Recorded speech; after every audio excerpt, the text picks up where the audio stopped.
ఉద్యమం చేస్తున్న వాళ్ళకి కావచ్చు, మార్వాడీస్కి కావచ్చు, మార్వాడీల మీద నేను ఒకటే మార్వాడీస్కి చెప్తున్నా, చివరిగా చెప్పండి. నేను మార్వాడీస్కి చెప్పేది ఒకటే, మీరు సరే వ్యాపార రంగంలో ఇలా దేశంలోనే బిలియనీర్లలో మిలియనీర్లలో వీళ్ళు ఉన్నారు. భారతదేశంలో ప్రపంచ స్థాయిలో ఆసియా దేశంలో ఉన్నారు. ఎవరండి అదాని అంబానీ? వీళ్ళంతా అక్కడే రాజస్థాన్ గుజరాతే కదా అంబానీ అదానీ వీళ్ళంతా కూడా. అవును. ఈ మార్వాడీలు తర్వాత పార్సీలు మార్వాడీలు బనియాలు వీళ్ళదే ఆ వ్యాపార రంగం. దేశం కానీ దాదాపు ఎక్కడైనా వీళ్ళదే ఉన్నది. మీరు విస్తరించారు, దేశం మొత్తం విస్తరించారు, కానీ అక్కడ ప్రజలను గౌరవించండి. ఆ ప్రజలపై అహంకారాన్ని ప్రదర్శించొద్దు. ఆ ప్రజల యొక్క మనోభావాలను గౌరవించండి. వాళ్ళపైన దాళ్లు దిక్కండి. బలం ఉందిగా డబ్బు ఉందిగా అని దాళ్లు దిగితే ఇట్లాంటి పరిణామాలు ఎదురవుతాయి. అదేవిధంగా నేనేం చెప్తానంటే, ఎవరో ఒక మార్వాడి అనాలోచితంగా దాడి చేస్తే దాని యావత్ మార్వాడీలంతా కూడా చెడ్డవాళ్ళు అని చెప్పి వాళ్ళందరికీ అంటగట్టడం మంచిది కాదు.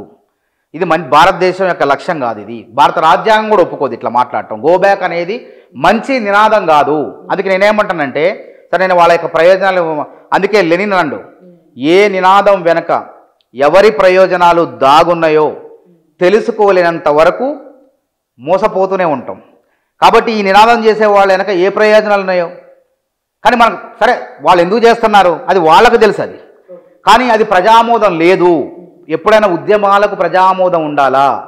ఇలా ఆర్యవైశ్య సంఘం వాళ్ళే బయటికి రావట్లేదు. వాళ్ళు చేస్తే ఒక అర్థం ఉంది, పర్థం ఉంది. అసలు ఏ సంబంధం లేని వాళ్ళు వచ్చి మార్వాడి గో బ్యాక్ అంటే అసలు ఏందన్నట్టు? అది పబ్లిక్ మద్దతు లేదు. వ్యాపార రంగంలో నిజంగా మార్వాడీల వల్ల నష్టపోయేది ఆర్యవైశ్యులు, తెలంగాణ బిడ్డలు నష్టపోతున్నారు. వాళ్ళకు ఏ విధంగా రాణించాలి అనే విధంగా మనం అందరం కూడా వాళ్ళని కూర్చొని మాట్లాడితే బాగుంటుంది. కానీ దానికి నువ్వు అసలు వాళ్ళనాలి, ఆ మాట వాళ్ళ నుంచి రావాలా. ఇది అందరి బాధ కాదు, అదే అంటున్నా. ఇది యావత్ తెలంగాణ ప్రజల బాధ కాదు.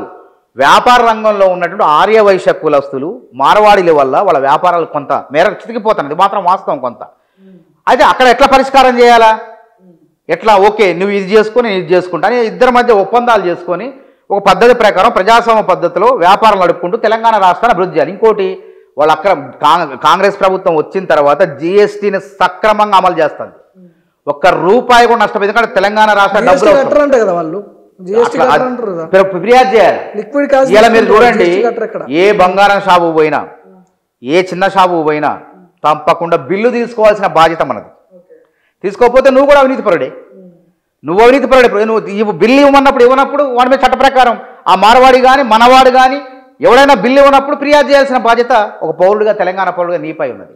ఉత్తుత్త ఆరోపణ కదా, అక్కడ జరిగింది, ఇది ఇక్కడ జరిగింది. ఒక మంచి కుక్కను చంపాలంటే పిచ్చి కుక్క ముద్రేసి ఈ విధంగా మార్వాడిని వాళ్ళ మీద వాళ్ళ బద్నాం చేయాలంటే వాళ్ళని చెడ్డ పేరు అని చెప్పి అక్కడ ఇట్లా చేస్తాడు, ఇక్కడ ఇట్లా కాదు.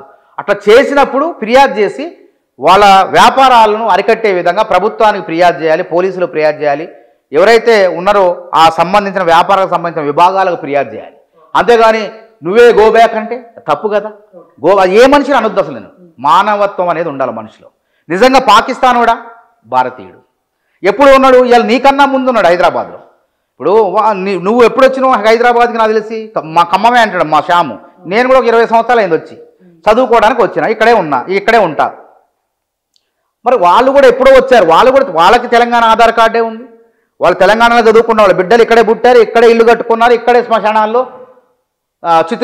శ్మశానాల్లో కాలిపోతున్నారు వాళ్ళు కూడా. మరి వాళ్ళని పొమ్మనే హక్కు నీకు ఎక్కడిది? కాబట్టి నిజంగా నీకు తెలంగాణ ఆర్యవైశ్యులకు అన్యాయం జరిగితే వాళ్ళ తరఫున కొట్లాడే హక్కు ఎవరికైనా ఉంది. రాజ్యాంగబద్ధంగా మెలిగి పోరాటాలు చేసే హక్కు ఎవరికైనా ఉంది.